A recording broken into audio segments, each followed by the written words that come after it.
Hi అండి. చాలామంది వేరే వాళ్ళ కలెక్షన్స్ నుంచి మనకి ఫోటో పిక్స్ తీసుకొని స్క్రీన్ షాట్ తీసుకొని వస్తున్నారండి. అలా వచ్చినప్పుడు వాళ్ళు అక్కడ తక్కువ ప్రైస్ పెట్టారు మేడం, మీరేమో మీ ఛానల్లో ఎక్కువగా ప్రైస్ మెన్షన్ చేశారు అంటున్నారండి. చాలా వరకు ఫేక్ ఛానల్స్ చాలా ఉన్నాయండి. అది ఒకసారి గమనించండి.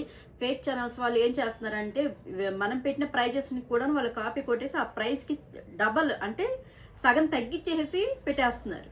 అదే కస్టమర్స్ చూసేసి ప్రైస్ ఏదైతే ఉందో అక్కడ ఆఫ్ రేట్ ఉంటుంది, మీ దగ్గర ఫుల్ రేట్ ఉంటుందని చెప్పేసి మనకి ఫోటో తీసుకొని వస్తున్నారండి షాప్కి.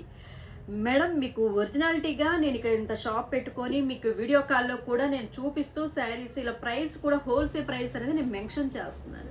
మీరు ఫేక్ వే ఎక్కువగా ఫాలో అయ్యి ఇప్పుడు ప్రతి ఒక్క కస్టమర్ కూడానండి ఫేక్గా ఉన్న వాళ్ళది ఎక్కువగా ఫాలో అవుతున్నారు. మీరు ఎప్పుడైనా సరే ఒకసారి గమనించండి, ఫేక్ ఉన్న పేజెస్కే ఎక్కువ మంది ఫాలోవర్స్ ఉంటారు, ఎక్కువ మంది సబ్స్క్రైబర్స్ ఉంటారు. జెన్యున్గా ఒక షాప్ పెట్టుకొని రియాలిటీగా మీకు చూపిస్తూ విత్ ప్రైజెస్ కూడా నేను మెన్షన్ చేస్తూ ఉంటే కూడాను మనకు ఉండే ఫాలోవర్స్ తక్కువ, సబ్స్క్రైబర్స్ తక్కువే. అలాగని చెప్పేసి క్వాలిటీలో మీకు ఎక్కడే కానీ తక్కువ అనేది ఉండదండి. ఏదైతే ఉంటుందో మీకు శారీ వాల్యూ కూడా వచ్చేసి నేను అక్కడ యూట్యూబ్లో కానీ ఇన్స్టాలో కానీ మెన్షన్ చేస్తాను. ఎవరైతే ఆఫ్ అమౌంట్ పెట్టేసేసి ప్రైస్ మెన్షన్ చేస్తున్నారో అది ఫేక్ పేజెస్ అండి. ప్లీజ్ ఎవ్రీ కస్టమర్ ప్లీజ్ అదొకటి గమనించండి. ఫేక్గా ఉండి అక్కడ తక్కువ వస్తుందని చెప్పేసి వెళ్ళకండి. తీరా అవి మీ దగ్గరకు వచ్చేసరికి అవి ఎలా ఉంటాయో అనవసరంగా మీ మనీ మాత్రం వేస్ట్ చేసుకోవద్దు. ప్లీజ్ అండి, ప్రతి ఒక్కరిని రిక్వెస్ట్ చేస్తున్నాను, ఏది ఫేక్ ఏది ఒరిజినాలిటీ అనేది ఒక్కసారి గమనించండి. అనవసరంగా మీ డబ్బులు మాత్రం వేస్ట్ చేసుకోవద్దు మేడం. థ్యాంక్ యూ అండి.